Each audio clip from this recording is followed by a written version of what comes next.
भगवान राम का भव्य मंदिर बना, पूरी दुनिया में जय जयकार हुई।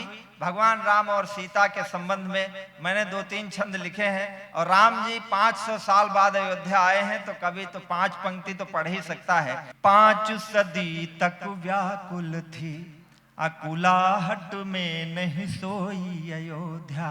5 सदी तक व्याकुल थी, अकुलाहट में नहीं सोई अयोध्या। न्याय की आसु रही करती, हंसती न कभी बस रोई अयोध्या। आंसू में सांसु रही चलती, बस आंसू में सांसु रही चलती, कभी आंसू न राम की खोई अयोध्या। राम को पा गई है फिर से, फिर राम जी पा गए खोई अयोध्या। राम को पा गई है फिर से, फिर राम जी पा गए खोई अयोध्या। अयोध्या कोई जमीन का टुकड़ा नहीं है। अयोध्या पहला पुरुष जब धरती पर आया राजा मनु के रूप में, तो उन्होंने अयोध्या का निर्माण किया, अयोध्या का उद्धार किया। ये 4 पंक्तियां और सुनना, फिर एक गीत पढ़ता हूं। कि पुण्य प्रताप फला मनु का, पुण्य प्रताप फला मनु का, धरती पर स्वर्ग ने बोई अयोध्या। और भगीरथ ने तप के तप से अपने यह धोई अयोध्या। राम अयोध्या बिना नहीं राम है, राम अयोध्या बिना नहीं राम है, राम बिना नहीं कोई अयोध्या। राम को पा गई है फिर से, फिर राम जी पा गए खोई अयोध्या। राम जी पा गए खोई अयोध्या। मर्यादा पुरुषोत्तम जब राम लंका जीत करके आए, तो अश्वमेध का उन्होंने घोड़ा छोड़ा। आप सबको पता है, घोड़े को लवकुश ने पकड़ लिया। अयोध्या की सारी सेना गई और वहां धराशायी हो गई। अंत में प्रभु श्री राम रथ पर चढ़कर गए और देखा कि 2 छोटे छोटे बच्चे हैं, और कह रहे हैं कि अयोध्या के राजा, अगर तुम्हें घोड़ा चाहिए तो तुम्हें मुझसे युद्ध करना पड़ेगा। मैंने एक गीत लिखा, हम मनुष्य रूप में पैदा हुए हैं, और हम कहा, किसी बड़े आचार्य ने कहा है कि मनुष्य एक भटका हुआ देवता है, और हम कोई न कोई श्राप लेकर पैदा हुए हैं। भगवान राम भी जब मनुष्य के रूप में आए, तो उन्हें सैकड़ों श्राप थे जिनका उद्धार करना था। हम सब जीवन में थोड़ा थोड़ा राम है। जो भी मर्यादा का पालन करता है वह सब थोड़ा थोड़ा राम है। हम कई बार मर्यादा बढ़ाने के चक्कर में, मर्यादा पालन के चक्कर में अपने जीवन की वह खुशियां नहीं ले पाते हैं जो हमें करनी चाहिए। एक बार अच्छी सी तालियां बजा दीजिए। जितने भी लोग बैठे हैं, मैं सबका आशीर्वाद चाहता हूं। बीच में आप ना बजाइएगा, मैं बहुत अच्छा गीत आपको सुनाने वाला हूं। बहुत बहुत धन्यवाद सर आपका, आपने बहुत समय दिया। आइए मैं वो गीत पढ़ के अपना स्थान लेता हूं कि युग युग का संकल्प अटल था, युग युग का संकल्प अटल था, मुझ में मेरा राम प्रबल था। पग पग पर जिसकी मर्यादा, देकर थोड़ा ले गई ज्यादा, भोर नयन भर लाई आंसू, भोर नयन भर लाई आंसू, पीड़ा लाई शाम, सिया तेरा अभिशापित है राम, सिया तेरा अभिशापित। अंतिम गीत है और आप लोग पूरे मन से सुनिए, क्या बढ़िया सुन रहे हैं। सिया तेरा अभिशापित है राम। हमारी बहनों की तरफ से एक आरोप होता है कि प्रभु ने अग्नि परीक्षा मां जानकी की ली, फिर उन्हें वनवास क्यों दिया। एक पुरुष की दृष्टि से पुरुष की पीड़ा सुनिएगा इन पंक्तियों में। सिया तेरा अभिशापित है राम, अग्नि परीक्षा जग का छल थी, पर जग के प्रश्नों का हल थी, फिर भी उस पर प्रश्न उठा है, जो गंगा जैसी निर्मल थी, जो गंगा जैसी निर्मल थी। मैंने घर से उसे निकाला, सागर जिसके लिए खंगाला। और एक पंक्ति में पुरुष जीवन की व्यवस्था आ जाए तो मुझे आशीर्वाद की तालियां मिले। मैं प्रशंसा की नहीं मांगता हूं। सुनिएगा शंभू भाई। मैंने घर से उसे निकाला, सागर जिसके लिए खंगाला, लंका जीतने वाला हारा, जीवन का संग्राम सिया तेरा अभिशापित है राम, सिया तेरा अभिशापित है राम। दो छोटे छोटे बच्चे हैं, कह रहे हैं कि अयोध्या के राजा आप युद्ध करो। सोचिए वो दृश्य क्या होगा एक पिता के सामने, परिस्थितियां कोई भी हो। सिया तेरा अभिशापित है राम, बोल रहा पौरुष की भाषा, मेरा राजकुंवर नन्हा सा, जो प्राणों से भी प्यारा है, आज वही प्राणों का प्यासा, आज मेरे प्राणों का प्यासा, मेरा साहस तोल रहा है, मानो मुझसे बोल रहा है, जननी की हर एक पीड़ा का पाओगे परिणाम, सिया तेरा अभिशापित है राम, सिया तेरा अभिशापित है राम। अंतिम पंक्तियां गीत की मैं पढ़ता हूं। प्रभु श्री राम ने गुप्तार घाट में जल समाधि ली।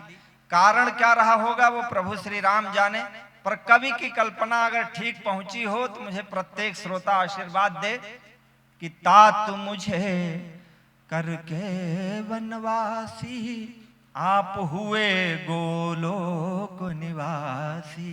राजा दशरथ ने पुत्र को वनवास दिया और उन्होंने प्राण त्यागे कि तात मुझे करके वनवासी, आप हुए गोलोक निवासी, मेरे राजकुंवर कुटिया में मैं हूँ राजभवन का वासी, मैं हूँ राजभवन का वासी, कहती रघुकुल रीति भागे, अब तक प्राण नहीं क्यों त्यागे, धरती शायद ठुकरा देगी, जल में है विश्राम, सिया तेरा अभिशापित है राम।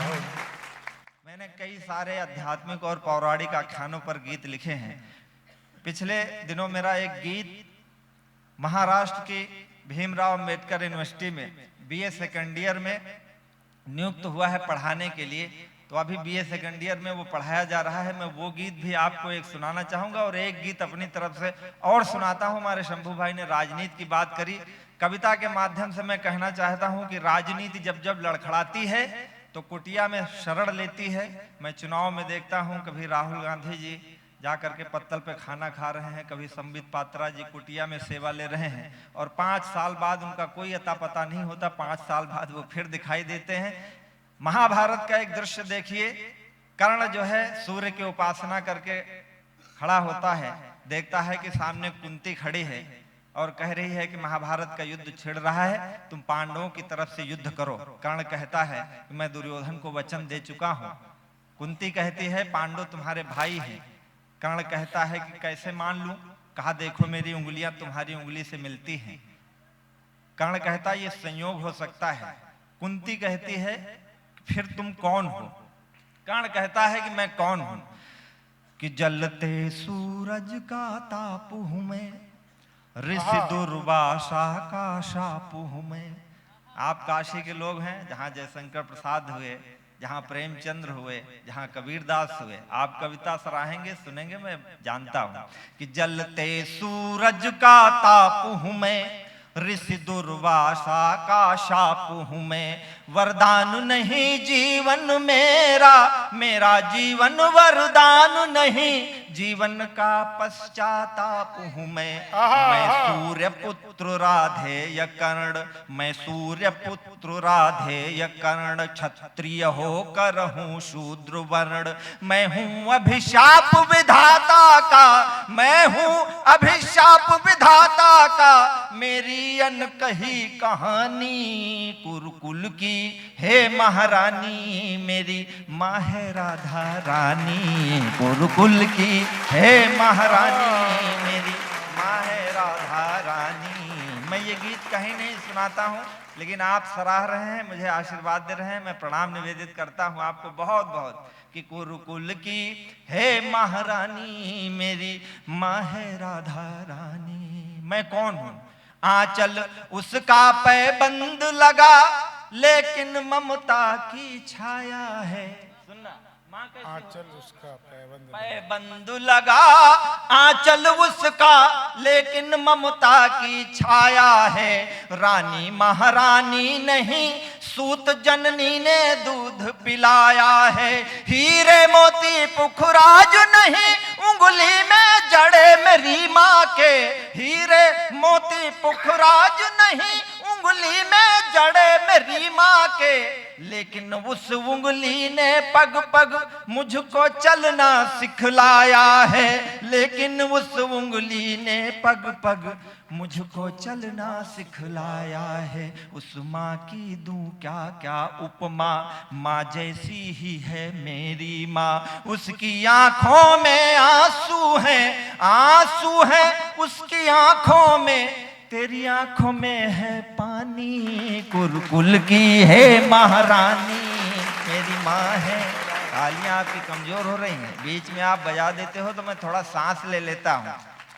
कुरुकुल की है महारानी मेरी माँ है राधा रानी। कुरुकुल की कहा कि जब राजनीति लड़खड़ाती है तो कुटिया के द्वार पर आती है। जो बात मैं कहना चाहता हूं वह आप तक पहुंचे तो आप सबका आशीर्वाद मुझे मिले। कर्ण कहता है कि जब राजनीति के वैभव से कुटिया की छवि हो जाए बड़ी, जब राजनीति के वैभव से कुटिया की छवि हो जाए बड़ी, समझो सत्ता हिल रही अवश्यम भावी प्रलयंकरी घड़ी। यह धर्मराज की हार खड़ी, या जीत खड़ी दुर्योधन की, या इंद्रप्रस्थ की कूटनीति ले कुंती का अवतार खड़ी। या इंद्रप्रस्थ की कूटनीति ले कुंती का अवतार खड़ी। और एक पंक्ति कहता है कि माधव तेरी क्या माया है, यह दिन कैसा दिखलाया है। माधव तेरी क्या माया है, यह दिन कैसा दिखलाया है। कल तक संकट था मैं जिस पर, संकट में वो राज रानी। कुरुकुल की हे महारानी मेरी माँ है राधा रानी।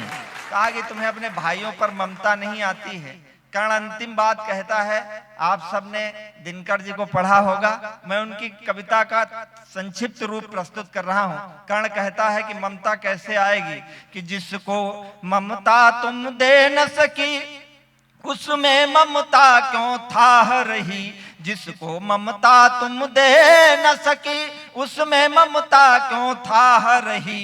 माँ आई बेटे से मिलने या राज धर्म निर्वाह रही। भिक्षुक बन द्वार खड़ी है माँ, बोलो बेटा फिर क्या दे दे। सम्राट पांडु की अधीश्वरी लो दिया तुम्हें जो चाह रही। सम्राट पांडु की अधीश्वरी लो दिया तुम्हें जो चाह रही। अंतिम बात जो कर्ण देता है, कर्ण के द्वार से कोई खाली नहीं जाता है। कर्ण कहता है कि मैं माँ तुम्हें दूंगा, जरूर दूंगा। क्या दूंगा? भिक्षुक बन द्वार खड़ी है माँ, बोलो बेटा फिर क्या दे दे। सम्राट पांडु की अधीश्वरी लो दिया तुम्हें जो चाह रही। सम्राट पांडु की अधीश्वरी लो दिया तुम्हें जो चाह रही।